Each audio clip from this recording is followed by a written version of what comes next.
एक बार की बात है, एक छोटे से गांव में एक बुद्धिमान बूढ़ा व्यक्ति रहता था। वह अपने अनुभव और ज्ञान के लिए दूर दूर तक प्रसिद्ध था। एक दिन गांव के कुछ युवा उनके पास आए और बोले, दादाजी, हमारा देश कमजोर हो रहा है। लोग आपस में लड़ते हैं, कोई एकता नहीं है और हर कोई केवल अपने लाभ के बारे में सोचता है। ऐसा क्यों हो रहा है? इसे कैसे ठीक किया जा सकता है? बूढ़े व्यक्ति ने मुस्कुराते हुए कहा, मैं तुम्हें एक कहानी सुनाता हूं। किसी समय एक राजा के पास एक सुंदर और विशाल बाग था। बाग में अनेक तरह के फूल, पेड़ और पौधे थे। एक दिन राजा ने देखा कि बाग की हालत खराब हो रही है। कुछ पौधे सूख गए थे, कुछ पेड़ों ने फल देना बंद कर दिया था और फूलों की खुशबू गायब हो गई थी। राजा ने बाग के माली को बुलाया और पूछा, यह बाग इतना सुंदर था, अब इसकी यह हालत क्यों हो गई है?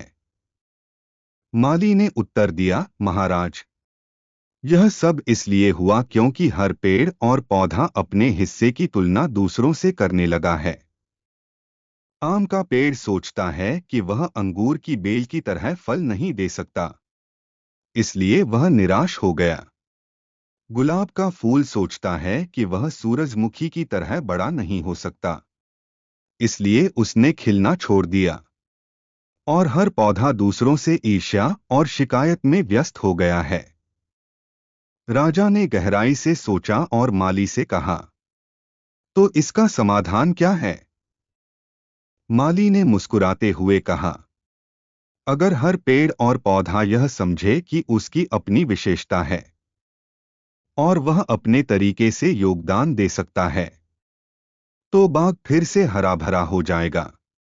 आम का पेड़ मीठे फल देता है, गुलाब खूबसूरती और खुशबू देता है और घास जमीन को ढककर उसे ठंडा रखती है। जब सभी अपनी अपनी भूमिका निभाएंगे, तो बाग फिर से सुंदर बन जाएगा। बूढ़े व्यक्ति ने युवाओं से कहा, हमारा देश भी उसी बाग की तरह है। अगर हर व्यक्ति अपनी जिम्मेदारी समझे और ईर्ष्या या लालच छोड़कर अपने हिस्से का काम ईमानदारी से करे, तो देश फिर से मजबूत हो जाएगा। एकता और सहयोग ही हमारी असली ताकत है। युवाओं ने यह बात समझी और इसे अपने गांव में फैलाने का निश्चय किया। धीरे धीरे गांव के लोग एकजुट होकर काम करने लगे और उनका गांव विकास की ओर बढ़ने लगा। सीख, देश की कमजोरी को दूर करने के लिए हमें एकजुटता, सहयोग और अपने कर्तव्यों का ईमानदारी से पालन करना होगा। एक बार की बात